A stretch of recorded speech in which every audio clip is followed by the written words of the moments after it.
Que le Seigneur vous bénisse. Donc je vais parler un instant, le temps de laisser la place aux officiants. L'année dernière, c'est Papa Tanya qui a officié. Donc cette année, c'est deux personnes qui officient. N'est-ce pas? Donc bonsoir, bonsoir. Les téléphones ne sont pas ouverts, n'est-ce pas? Il n'y a pas de téléphone ouvert pour qu'on puisse parler facilement. S'il vous plaît, suivez les enfants. On peut commencer. Sachez que c'est la fête. Donc si vous voulez que ça dure, ça va jusqu'au matin, c'est votre problème. Il n'y a pas de moment ici où on va danser, il n'y a pas de bal. On dit soirée libre, comment on dit cela? Il n'y a pas ça.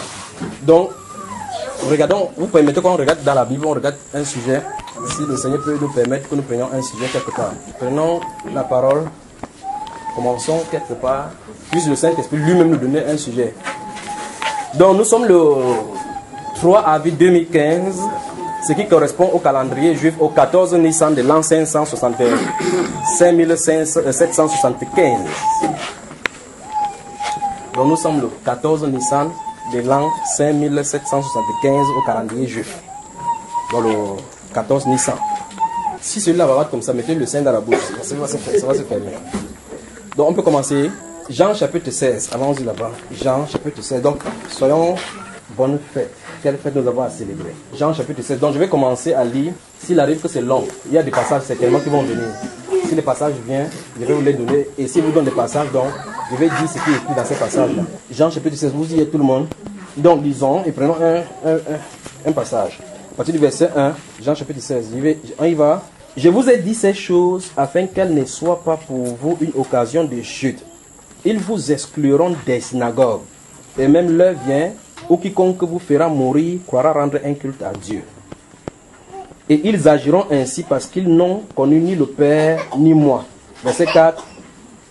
Je vous ai dit ces choses afin que lorsque l'heure sera venue, vous vous souveniez que je vous les ai dites. Je ne vous ai pas parlé dès le commencement parce que j'étais avec vous. Verset 5, attentivement, à partir de maintenant, faisons attention. Écoutez très bien, le Seigneur. Maintenant, je m'en vais vers celui qui m'a envoyé. Et aucun de vous ne me demande où vas-tu. Mais parce que je vous ai dit ces choses, la tristesse a rempli votre cœur. Vous voyez ce que le Seigneur dit? Mais parce que je vous ai dit ces choses, la tristesse a rempli votre cœur. Verset 7.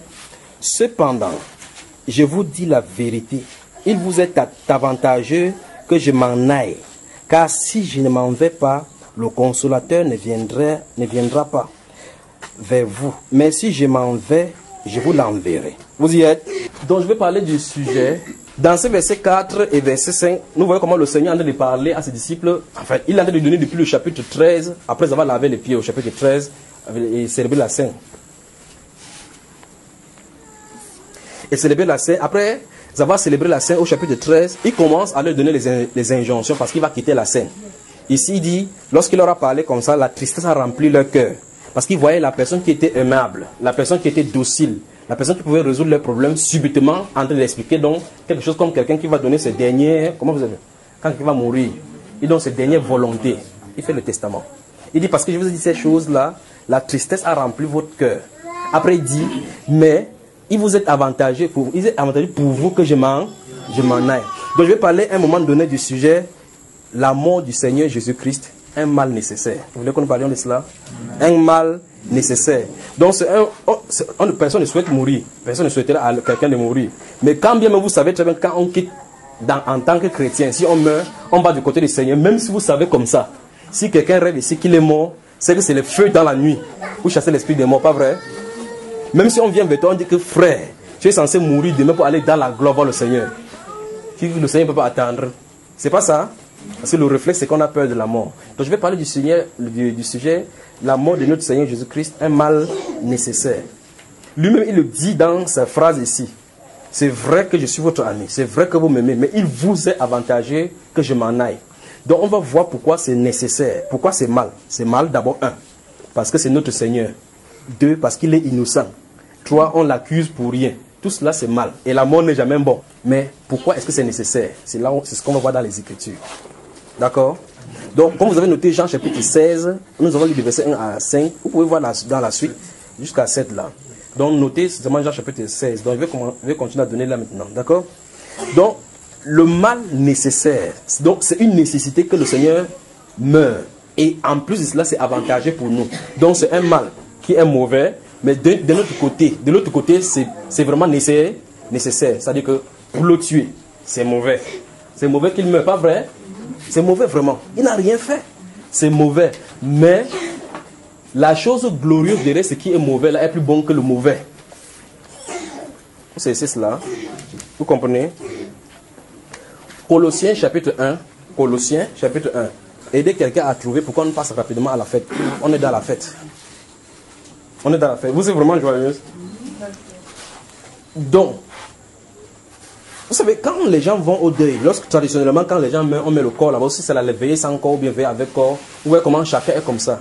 Si ce jour de deuil, ou bien lever le corps, tu ne tentes pas de pleurer, on dit c'est toi qui as tué. Surtout si tu as l'argent dans la famille. Pas vrai? Si tu as l'argent, on dit c'est toi qui as tué. Si tu ne pleures pas, on dit que vous voyez, ça ne lui fait absolument rien. Donc, par conséquent, chacun est forcé d'être triste. Vous voyez, c'est l'ordre. C'est comme s'il y a des gens qui sont là pour guetter ceux qui pleurent, ceux qui ne pleurent pas. Après, quand le deuil finit, t'as pas bien. On commence à te mettre tes sermonnets au milieu de la famille, que tu n'avais pas pleuré. D'abord, même si tu es la veuve, si tu ne pleures pas, on dit que tu connais quelque chose sur la mort de ton mari. Il faut qu'on te fasse un lavage en forêt pour savoir si tu as quelque chose à voir là-dedans. Ça va, on dit quoi? La mort indique clairement la tristesse autour du mort. Mais quel est donc le comportement que nous devons avoir autour de la commémoration du mort du Seigneur Jésus-Christ? Avant d'avancer, j'aimerais faire un break pour parler aux Bamileke et tout autre Égyptien qui a infesté le monde. Parce que c'est l'esprit égyptien qui se trouve chez les Bamileke. Vous savez ça, n'est-ce pas? Le culte des morts. Lorsqu'on dit, on parle de l'interdiction de célébrer les morts, le cas de notre Seigneur Jésus-Christ n'est pas identique. Parce que Jésus-Christ n'est pas mort seulement. Il est ressuscité, il est vivant. C'est ça? Voilà. Maintenant, chez les Bamileke, ils partent prendre les os pour faire quelque chose. La preuve a été donnée pour notre Seigneur Jésus-Christ que le tombeau est vide. Donc, il ne se trouve pas dans le tombeau. Les Bamileke, eux, ils commémorent en versant de l'huile sur la tête. Ils creusent, ils prennent la tête que papa, je n'étais pas oublié. Je te mets ici sur la maison pour qu'il ne pleut pas sur sa tête. Donc, la commémoration, il faut pas que vous fassiez attention. Il faut que vous fassiez attention. La commémoration, ce que nous sommes en train de faire, n'est pas le culte des morts. Parce que celui dont nous célébrons est vivant.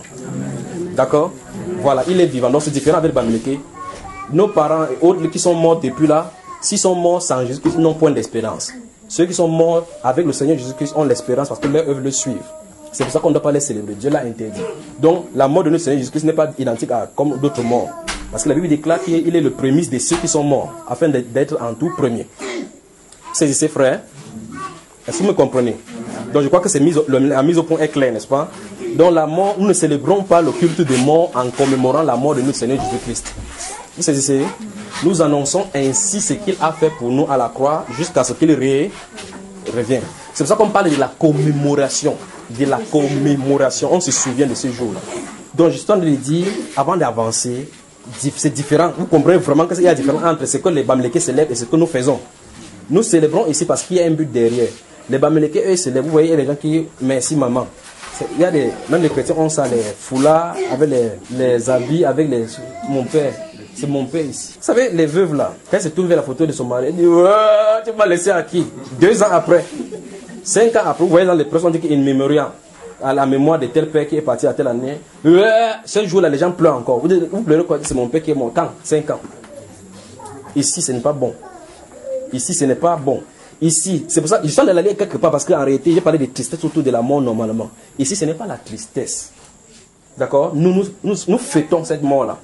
C'est pour ça qu'il faut qu'on nous entende dans le verset. Quand on va voir ce que ça a apporté cette mort-là, nous allons voir effectivement qu'on devons plutôt nous en réjouir, pas nous fâcher. Colossiens chapitre 1, versets 12 et 13 dit: rendez grâce à Dieu qui vous a rendu capable d'avoir part à l'héritage des saints dans la... Vous avez vu, n'est-ce pas? Regardez, du verset 12 au verset 13. Il demande qu'on rende plutôt grâce à Dieu. Mais maintenant, qu'est-ce qui nous a fait, nous a donné l'opportunité de quitter les ténèbres pour la lumière? Qu'est-ce qui a fait? La mort du Seigneur Jésus-Christ. C'est la mort du Seigneur Jésus. C'est-à-dire que, j'ai dit Colossiens chapitre 1, verset 12 à 13, n'est-ce pas? On dit qu'on rend grâce à Dieu pour cela. Qu'on rende grâce à Dieu du fait qu'il nous a permis d'avoir part à l'héritage du Seigneur de la lumière. Donc l'héritage ne pouvait pas venir à moins que la mort ne se passe. Ça devait passer par là-bas. Est-ce que vous comprenez? Ça devait passer par, il devait passer par là-bas. C'est pour ça que toute personne qui s'est mise devant le Seigneur Jésus-Christ pour essayer de faire pour qu'il ne meure pas, c'était l'autre là était plutôt l'antichrist. Parce que l'ordre de Dieu c'est qu'il meure. Remarquez bien que l'apôtre Pierre est venu vers lui dans Matthieu chapitre 16. Il dit Seigneur, à Dieu ne plaise. Que non, ce n'est pas la volonté de Dieu que tu meurs. Un bon truc comme ça, comme toi, tu vas mourir comment? Tu as fait quoi ici dehors? Justement parce qu'il n'a rien fait qui peut arranger le problème de ceux qui ont fait quelque chose. Donc il faut qu'il passe par la mort. C'est n'est-ce pas? Donc il dit rendez grâce à Dieu qui vous a rendu capable d'avoir part à l'héritage des saints dans la lumière. Donc il dit ceci. Qu'est-ce que la croix a fait? Qu'est-ce que la mort a causé comme bon? Ça nous a permis de quitter les ténèbres pour la lumière. La seule possibilité était par l'accès par la croix. D'accord? Vous avez noté Colossiens chapitre 2, 1, verset 12 à 14, 13, n'est-ce pas? Disons maintenant un temps soit peu, Éphésiens chapitre 2, doucement, et voir encore d'autres choses. Donc, nous allons lire Éphésiens chapitre 2. Vous pouvez noter des versets 1 jusqu'au verset 18. On va s'arrêter quelque part là-bas au fur et à mesure. Éphésiens. Donc, souvenez-vous, pendant qu'on a de c'est un mal nécessaire. La mort de notre Seigneur Jésus-Christ est un mal nécessaire. Vous voyez, quand, durant ce moment, ces gens vont mettre encore le film de Jésus de Nazareth. D'autres pleurent encore jusqu'à. Donc, 2000 ans avant, ils pleurent. De toute façon, s'ils pleurent, il y a assez de gouttes d'eau dans leur tête. C'est l'une des choses que Dieu a donné à l'homme que ça n'a pas fini. Donc, si vous pouvez pleurer, pleurez continuellement. Donc, Éphésiens chapitre, j'ai dit chapitre 2, n'est-ce pas? Éphésiens chapitre 2, lisons à partir du verset 1. Écoutez très bien. Nous sommes en train de vouloir sonder un peu les Écritures pour voir les bontés de cette mort-là. Pourquoi en fait nous allons célébrer? Vous étiez morts par vos offenses et par vos péchés. Vous y êtes, dans lesquels vous marchiez autrefois selon le train de ce monde, selon le prince de la puissance de l'air, de l'esprit qui agit maintenant dans les fils de la rébellion. Nous tous aussi, nous étions de leur nombre et nous vivions autrefois selon les convoitises de notre chair, accomplissant les volontés de la chair et de nos pensées. Et nous étions par nature des enfants de colère comme les autres. Oui, n'est-ce pas? Voilà l'état de l'humanité. Mais Dieu qui est riche en miséricorde à cause du grand amour dont il nous a aimés, nous qui étions morts par nos offenses, nous a rendus à la vie avec... Vous avez vu quelles conséquences la croix a donné? Donc en réalité, si Christ ne mourait pas, on ne pouvait pas être là aujourd'hui en train de célébrer quoi que ce soit. On ne pouvait pas être en train de parler de quoi que ce soit dans le monde.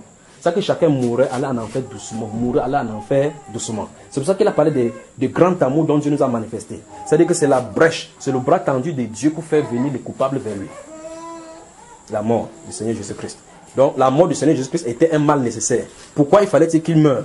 Dans Ésaïe chapitre 53, on dit que par le travail de son âme, mon serviteur juste justifiera beaucoup d'âmes. Beaucoup d'hommes. Vous voyez, n'est-ce pas? Par le travail de son âme. Comme il est allé à la mort, il pourra justifier des gens. Si vous comprenez. Et l'œuvre de l'Éternel prospérera entre ses mains. Voilà pourquoi il fallait qu'il meure. Dans Jean, histoire de parler, donc vous pouvez donc noter, dans Jean au chapitre 11, à partir du verset 50 en montant, lorsqu'il va ressusciter Lazare, quand on va aller voir les Caïphes et autres Anne là, quand Caïphe va se lever pour prophétiser, il dit que vous ne voyez pas qu'il est important qu'un seul homme meure pour le peuple, alors que le peuple périsse. On dit il ne disait pas cela de lui-même, mais étant souverain sacrificateur, il prophétisa que non seulement il fallait que le Seigneur Jésus-Christ meure pour le peuple, meure pour. Donc c'est but. Le but c'est pour mourir pour. Donc il y a un but pour lequel il meurt. Il dit mais afin aussi de réunir dans un seul corps les enfants de Dieu dispersés. Donc la mort de notre Seigneur Jésus-Christ a été glorieuse parce que ça a permis que les enfants puissent retourner à la maison. C'est n'est-ce pas? C'est pour ça que nous devons célébrer. Pourquoi? Parce que quand les enfants retournent à la maison, Jésus a donné la parabole dans Luc au chapitre 15, que quand les enfants qui étaient égarés retournent à la maison, il y a de la joie au ciel. C'est frère. Continuons ici dans ces Éphésiens. Regardez.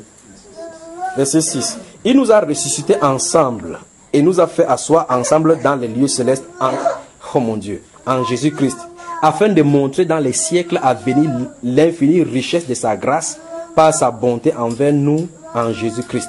Car c'est par la grâce que vous êtes sauvés, par le moyen de la foi, et cela ne vient pas de vous, c'est le don de Dieu. Ce n'est point par les œuvres afin que personne ne se glorifie. Car nous sommes son ouvrage, ayant été créés en Jésus-Christ pour des bonnes œuvres que Dieu a préparées d'avance afin que nous les pratiquions. Écoutez très bien maintenant, verset 11. C'est pourquoi vous, autrefois païens dans la chair, dont l'apôtre Paul ici dans son ministère s'adresse à nous clairement. Quand il parle vous païens, c'est en contraste avec les juifs. D'accord? Donc ça veut dire que s'il y a des gens qui ça concerne véritablement, c'est de nous dont il est question. Parce qu'autrefois, on était purement païens.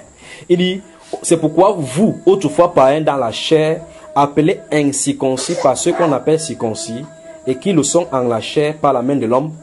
Souvenez-vous que vous étiez en ce temps-là sans Christ, privés du droit de cité en Israël, étrangers aux alliances de la promesse, sans espérance et sans Dieu dans le monde. Vous avez compris?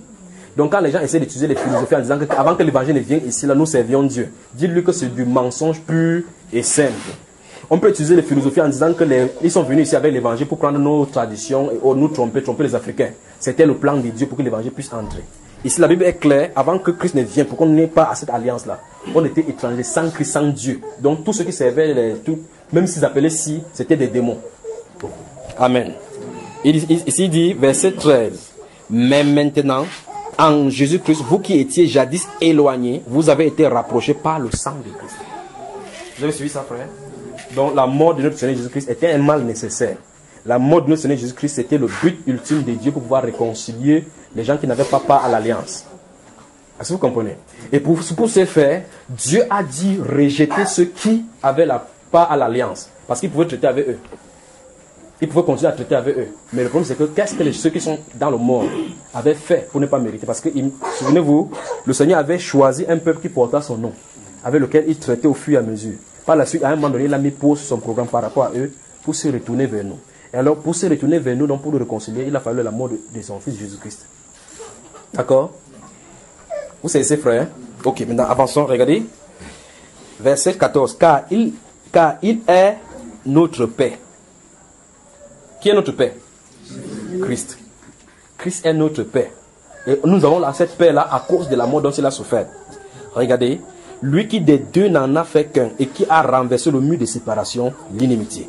Ayant anéanti par sa chair la loi, des ordonnances dans ses prescriptions, afin de créer en lui-même avec les deux un seul homme nouveau en établissant la paix. Et de réconcilier l'un et l'autre en un seul corps avec Dieu par la croix, en détruisant par elle l'inimitié. L'inimitié, c'est-à-dire l'antagonisme qui existait entre les païens et les circoncis. Regardez, verset 17. Il est venu annoncer la paix à vous qui étiez loin. Il s'adresse aux païens, c'est l'apôtre Paul s'adresse aux païens. Et la paix à ceux qui étaient près. Les Juifs étaient près de Dieu. Donc ils connaissaient Dieu déjà. Les païens étaient éloignés de Dieu. Donc la paix. C'est pour ça que vous voyez la croix de Jésus est comme ça. Et ceux qui étaient de ce côté-ci, et ceux qui étaient de ce côté-ci, il les a ramenés pour les centraliser, pour les mettre la relation entre le ciel et la terre. D'accord, frère? Donc maintenant, il a ouvert le bras comme ça. Quand un papa viendrait comme Yayato, il peut venir de tous les côtés. C'est je crois une de ces fois, j'avais parlé de la croix. Pourquoi la croix, il a ouvert les bras. Regardez ici. Il est venu annoncer la paix en lui, c'est la verset 18. Car par lui, nous avons les uns et les autres accès auprès du Père dans un même esprit. Les uns, ceux qui étaient proches, les autres, ceux qui étaient éloignés. C'est par Jésus-Christ. Amen. Romains chapitre 11. Romains chapitre 11. Donc rapidement. Pendant que vous notez Romains chapitre 11, notez également Hébreux chapitre 2. Romains le chapitre 11. Notez tout le chapitre. Je vais expliquer à partir d'un chapitre. À partir du chapitre 9, l'apôtre Paul est en train de parler du mystère de la prédestination, comment Dieu a choisi sa semence au travers d'Abraham et comment ça a coulé jusqu'à Jacob. Il commence il veut donc montrer effectivement que cette semence-là, la semence d'Abraham dont parlait Dieu particulièrement, était Christ. Et après, il commence à expliquer le pourquoi les païens ont pas à la semence de ce Christ-là. C'est n'est-ce pas? Au verset 11, donc, il va donc arriver au niveau des révélations qui causent problème encore aujourd'hui, en expliquant en réalité que si Dieu a fait quelque chose avec les païens, c'est pas qu'il a mis les Juifs de côté. D'accord? Donc la quintessence du chapitre 11 des Romains, c'est pour montrer effectivement que comment Dieu va traiter avec les Juifs plus tard et ce qui va en faire des croyants. Des croyants qui sont parmi les païens. Donc Romains chapitre 11, je vais prendre à partir du verset 20, prenons à partir du verset 20. Regardez, verset 20. Cela est vrai, elles ont été retranchées pour cause d'incrédulité, et toi tu subsistes par la foi. Ne t'abandonne pas à l'orgueil, mais crains. Car si Dieu n'a pas épargné les branches naturelles, il ne t'épargnera pas non plus. Considère donc la bonté et la sévérité de Dieu. Sévérité envers ceux qui sont tombés et bonté de Dieu envers toi, si tu demeures ferme dans cette bonté.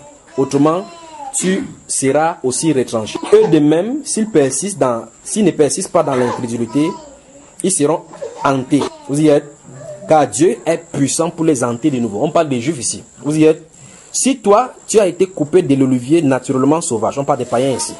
est hanté contrairement à ta nature sur l'olivier franc, à plus forte raison, eux seront-ils hantés selon leur nature sur leur propre olivier. Verset 25 maintenant, écoutez très bien. Car je ne veux pas, frères, que vous ignorez ce mystère, afin que vous ne vous regardiez point comme sages. C'est qu'une partie d'Israël est tombée dans l'endurcissement jusqu'à ce que la totalité des païens soit entrée. Vous y êtes. Voilà. Et ainsi, tout Israël sera sauvé. Selon qu'il est écrit, le libérateur viendra de Sion et il détournera de Jacob ses invités. Donc dans le plan de Dieu, c'était qu'il fallait qu'il endurcisse Israël. Il fait que Israël ne le reconnaît pas. Parce que si les Juifs reconnaissaient que tu es notre Messie, c'était terminé pour nous. Il fallait qu'eux-mêmes ils rejettent. Et pour cela, Dieu avait prévu dans Ésaïe 6 qu'il fallait qu'ils rejettent. Donc c'est Jésus qui les a aveuglés. Donc c'est pour ça que le problème qu'il y a au Moyen-Orient, c'est lui qui a créé, c'est lui qui va résoudre.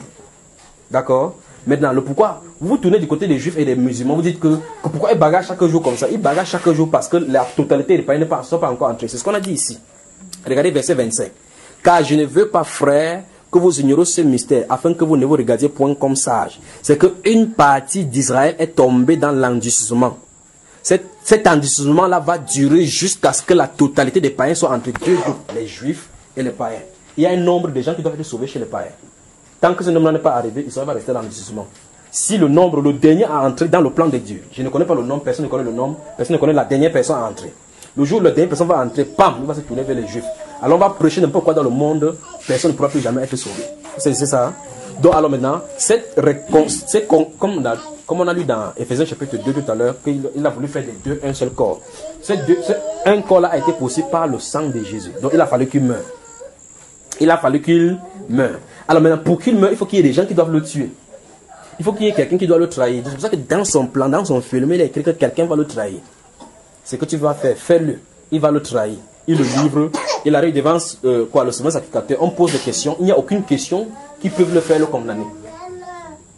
Parce que la Bible déclare clairement que le monsieur qui l'a jugé a dit que j'ai jugé cet homme, il ne trouve rien en lui qui mérite la mort. Est-ce que vous comprenez? Donc normalement, il ne méritait pas la mort. S'il méritait la mort, alors il devait être un coupable comme nous. C'est justement parce qu'il est innocent qu'il peut nous innocenter. Sa mort nous a innocentés de nos péchés. C'est la fête dans l'âme, n'est-ce pas? Donc, on n'allait pas avoir les visages tristes comme si nous sommes dans une veillée funèbre ou veillée funeste. Hein, mes frères? Nous sommes dans la fête. Et cette fête-ci, c'est pour regarder le travail de l'âme de notre Seigneur Jésus-Christ qui a dû se livrer lui-même pour nous racheter.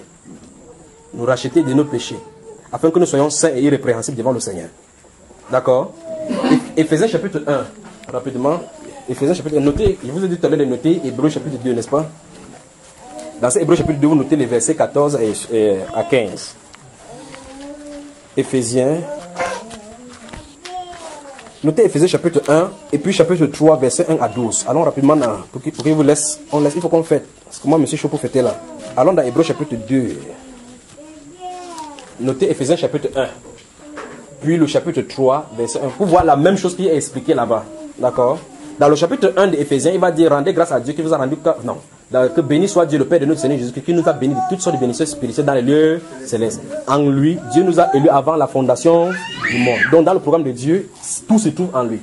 Et il a dit au verset 9 là-bas, il a dit que le mystère qu'il avait caché en lui-même de réunir toutes choses en Christ lorsque les temps seraient accomplis. Donc, lui-même, il avait prévu qu'à un moment donné de l'histoire, il va réconcilier le monde par Jésus-Christ. Et pour cela, il fallait qu'il meure. Donc, le problème maintenant, c'est que les gens qui étaient témoins, parce que moi maintenant, si moi je suis devant vous, vous dites que si Christ décide maintenant qu'il va mourir, vous allez dire, oh frère Junior, il était, c'est qui va encore, les sentiments vont nous dominer. C'est ce qui est arrivé au niveau des Juifs. Et pour cela, Dieu, sachant que s'il laisse les gens là, les pieds au-delà comme ça, là, les gars vont prendre même le bâton, tuer quelqu'un pour qu'on ne touche pas Jésus. Vous savez, n'est-ce pas? Il a prévu un verset dans Zacharie. Il est écrit, frappe le pasteur et les brebis seront dispersées. C'est pour ça que quand l'apôtre Pierre a signé l'Indien, il dit que Seigneur, cette nuit, c'est notez aussi Matthieu chapitre 26. Il dit cette nuit ici, si quelqu'un était en scandale, pas moi. Il croyait qu'on l'a écrit, on l'a laissé. Il a dit cette nuit ici là même, avant que le con ait chanté 2 fois, tu m'auras nié 3 fois. Il dit qui là? Moi si. Tu parles. Regarde frère, quand c'est écrit de toi en voyant que tu as réalisé. En voyant que tu as réalisé. Quand Judas marchait dans la soirée, qu'on a dit qu'il allait préparer la scène, il ne savait pas que c'était le jour là, le jour était arrivé. Mais c'est juste qu'il sachait que c'est lui qui connaissait que son nez était arrivé de quitter ce monde pour le Père. Voilà, n'est-ce pas? Donc lui, il est Dieu. Donc il peut savoir ce que tu vas faire pour lui. Toi, quand tu regardes ton frère comme ça, regardez vos frères, regardez-vous à l'assemblée. Vous pouvez vous saluer comme ça, la personne que vous saluez là, c'est lui qui vous tue demain. Je vous le dis. Le problème, c'est que Jésus, lui, il est Dieu, il connaît. La Bible déclare qu'il connaît lui-même ce qui est dans l'homme. Parce qu'il sait que l'homme qui dit aujourd'hui, béni soit celui qui vient au nom du Seigneur, c'est eux qui crient en groupe de même que quoi? Crucifie-le. Vous pensez que c'est normal qu'un être humain vienne attraper Jésus? On dit, où il est où? Pierre dit que je vous ai dit, ne même pas tenter de toucher Jésus. La femme, il a coupé l'oreille des Malchus, là, vous savez, le serviteur. Jésus qui dit, non, garde ton épée. Il se baisse, il prend l'oreille, il colle sur le Seigneur. Celui-là l'arrête encore pour aller le faire crucifier. Vous comprenez que quelque chose ne va pas chez lui. Cet acte-là, c'est suffisant pour que même si on veut te tuer plus tard, tu crois en lui. C'est-à-dire que là, tu démissionnes de ton poste de travail là, pour le suivre et vous allez à la mort ensemble. Il a dit aller prendre Simon des sirènes là-bas pour porter sa croix. Même celui-là devait le porter la croix. Il dit, on coupe tes oreilles. Il se baisse, il ramène, il colle là-bas. Tu ne sens aucune douleur. Tu vois comme ça c'est se coller, il n'y a pas de cicatrice. Tu continues encore à l'arrêter. C'est pour dire quoi? C'est que personne ne pouvait faire quoi que ce soit pour aider Jésus-Christ dans sa croix là-bas. Il fallait qu'il passe par là. Il a dit c'est sa coupe qu'il doit boire. D'accord? Donc cette coupe que le Seigneur Jésus-Christ a bu était nécessaire. C'est vrai que ceux qui étaient dans la circonstance, les gens, ses amis autres là-bas, c'était mal pour eux. Parce que c'est pour ça qu'il a dit la tristesse a rempli vos cœurs. Mais il dit, dans ces Jean chapitre 15 là, il dit que je vous verrai par la suite et vous aurez une joie que personne ne peut plus jamais ravir de cela. C'est pour ça que à chapitre 2, chapitre 3, on va les fouetter. Il a dit que les gens ont doit fouetter, hein. Mais ils se sont tenus là-bas, nous ne pourrons pas nous taire. Parce qu'ils ont vu mort, ils ont vu ressuscité. Maintenant, avez-vous donc le témoignage sur votre cœur que le Seigneur dont nous célébrons ce soir est vraiment ressuscité? Amen. S'il est ressuscité donc, aucune persécution ne doit vous pousser à faire que vous commencez à regarder si vous pouvez vous compromettre de la parole de Dieu. S'il est ressuscité, tenez donc ferme, parce que celui qui est ressuscité est capable de vous garder jusqu'à ses fins. D'accord? Hébreux dans le chapitre 2, je crois que je vais m'arrêter par là-bas. Hébreux chapitre 2, verset 14. Regardez, verset Hébreux chapitre 2, verset 14. La Bible déclare que, puisque les fils ont part, les enfants ont part au sang, d'accord? Les enfants ont part au sang et à la chair. Il est même participé afin de faire quoi? Afin que par la mort. Afin que par la mort, oui. Et qui délivra de tout ce qui était de toute leur vie gardé dans la crainte de la mort, n'est-ce pas? Dans le but, vous voyez, c'est ce qui était caché derrière. Par sa mort, il anéantit Satan. Par sa mort, il délivre tout ce qui était dans le ventre de la mort. C'est pour ça qu'il peut dire maintenant, ô mort, où est ton aiguillon? Ô mort, où est ta victoire? La mort a été engloutie dans la victoire. Vous savez, n'est-ce pas? Donc la mort de notre Seigneur Jésus-Christ, c'était nécessaire. Voilà pourquoi il a dit célébrer ceci, parce que c'est le sacrifice ultime. C'est l'amour ultime de Dieu là-bas. Et donc cela, lorsque l'humanité va se rendre compte, quelqu'un va se rendre compte dans l'humanité, il va se dire miséricorde des miséricordes. Ça veut dire que c'est que on avait besoin. Dieu nous a prouvé. Parce que s'il n'y a pas ça, s'il n'y a pas la mort du Seigneur Jésus-Christ, tout ce que nous faisons, c'est vain devant le Seigneur. Donc lui-même a payé le prix afin que nous tournons seulement à la croix pour le retrouver. C'est-à-dire que pas d'effort à faire. Et il a fait ça, grave encore, il a fait ça quand on n'était même pas né. Pour dire que tu n'as rien à faire, tu n'as rien fait là-bas. Le jour qu'on le chicotait là-bas, tu n'avais pas été.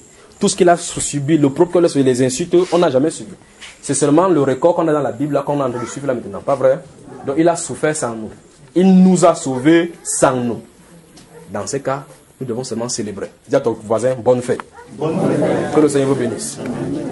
Que le Seigneur vous bénisse. Donc je laisse le plancher aux célébrants de la soirée. Je m'approche de toi. Je m'approche de toi. Tu es en position. Pourquoi tu ne l'avais pas dans le début?